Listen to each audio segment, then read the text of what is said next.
पढ़ेंगे कि हमारी जो डेली की लाइफ होती है, डेली लाइफ में जो न्यूट्रलाइजेशन कैसे होता है। So first topic is indigestion.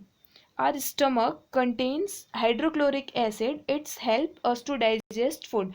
We know that हमने चैप्टर 2 में पढ़ा है कि जो हमारे स्टमक में हाइड्रोक्लोरिक एसिड होता है जो हमारे फूड को डाइजेस्ट करने में हेल्प करता है। But too much of acids in the stomach cause indigestion. पर जो बहुत ज़्यादा एसिड्स की जो प्रेजेंस होती है वो हमारे लिए इंडाइजेशन का कारण बनती है। Sometimes indigestion is painful. कभी कभी जो इंडाइजेशन होता है वो पेनफुल होता है। To relieve indigestion, we take an antacid such as milk of magnesia which contain magnesium hydroxide. It neutralize the effect of excessive acid.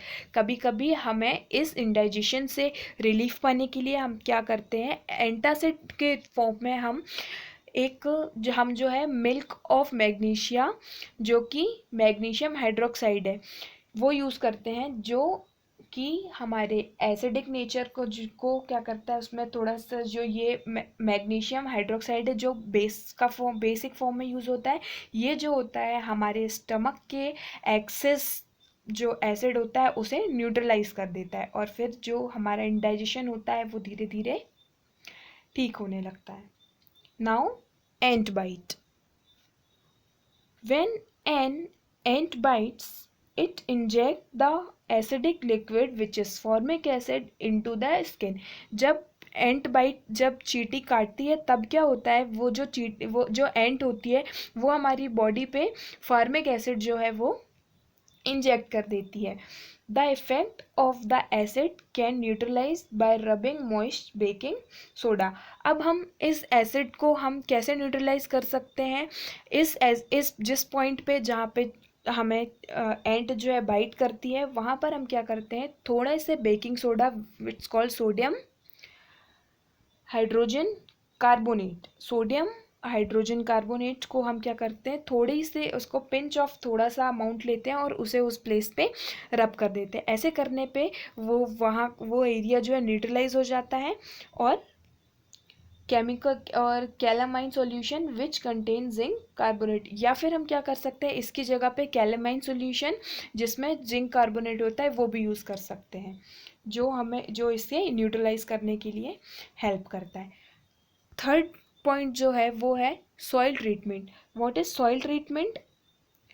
Excessive use of chemical fertilizer makes the soil acidic. जो chemical fertilizer का बहुत ज़्यादा use करने पे भी जो soil हो जाती है, जो सॉइल वो उसका नेचर एसिडिक हो जाता है। Plant do not grow well the when the soil is either too acidic और too basic.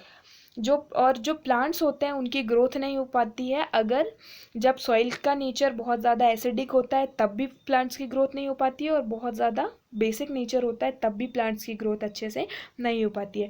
When the soil is too acidic it is treated with base like quicklime which is calcium oxide and slaked lime which is calcium hydroxide. तो अगर soil का acidic nature ज़्यादा हो जाता है तो इसे हम न्यूट्रलाइज करने के लिए क्या यूज़ करते हैं, इसके लिए कैल्शियम ऑक्साइड जिसे हम क्विक लाइम या फिर स्लैक्ट लाइम जिसे हम कैल्शियम हाइड्रोक्साइड करते हैं, इसका यूज़ करने पे हम सॉइल को न्यूट्रलाइज कर सकते हैं। और अगर सॉइल का नेचर बहुत ज़्यादा बेसिक हो गया है तो हमें इसे न्यूट्रलाइज करने के लिए हम इसमें जो है कुछ एसिड को रिलीज़ कर देते हैं जिससे कि हमारा बेसिक नेचर वाली जो सॉइल होती है वो न्यूट्रलाइज हो जाती है। सेम है।